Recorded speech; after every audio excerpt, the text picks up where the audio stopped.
Hello বন্ধুরা, এই দেখুন আমি নারকেল দিয়ে ছোলার ডাল বানাবো। সেই জন্য এখানে আমি ছোলার ডাল নিয়ে নিয়েছি পরিমাণ মতো। এখানে এই যে নারকেলের মালা থেকে ছাড়িয়ে আমি এখানে নারকেলটা কচি কচি করে কেটে নিয়েছি। এবার আমি ডালটা সেদ্ধ করে নেব। বন্ধুরা, আমি ছোলার ডালটা প্রেসারে ভালো করে সেদ্ধ করে নিয়েছি। এইভাবে সেদ্ধ করবেন। মধ্যে আমি এবার নারকেলের কুচিগুলো দিয়ে দিলাম, দিয়ে এগুলোকে লাল লাল করে আমি একটু ভেজে নেব। খুব বেশি ডিপ করব না, হালকা করব, নাহলে নারকেলের কুচিগুলো শক্ত হয়ে।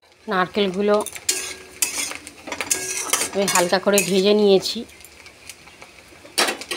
এরপর এর মধ্যে আমি 5 ফোড়ন দেব। কেউ যদি 5 ফোড়ন না পছন্দ করেন, শুধু জিরে ফোড়ন দিলেও হবে। তার মধ্যে তেজপাতা, শুকনো লঙ্কা, জিরে গুঁড়ো, হলুদ গুঁড়ো,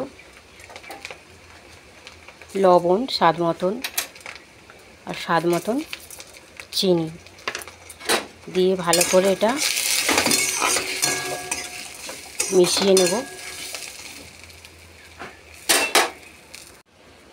মশলাগুলো ভালো করে মিশিয়ে নিয়েছি আমি।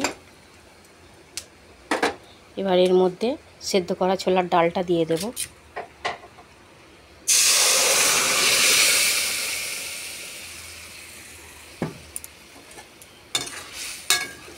যেহেতু সেদ্ধ করা ডাল, বেশিক্ষণ সময় লাগবে না, আর বেশি জলও দেব না।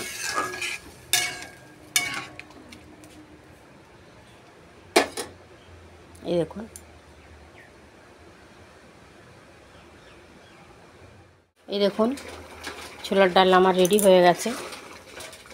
এরকমই একটু রাখবেন, ছোলার ডালটা যাতে বেশি গলে না যায়। বেশি গলে গেলে ভালো লাগবে না খেতে। এই যে ছোলার ডাল আমার রেডি। আমি গ্যাস অফ করে দিলাম, দিয়ে এর মধ্যে একটু ঘি, একটু গরম মশলা মিশিয়ে দিলাম।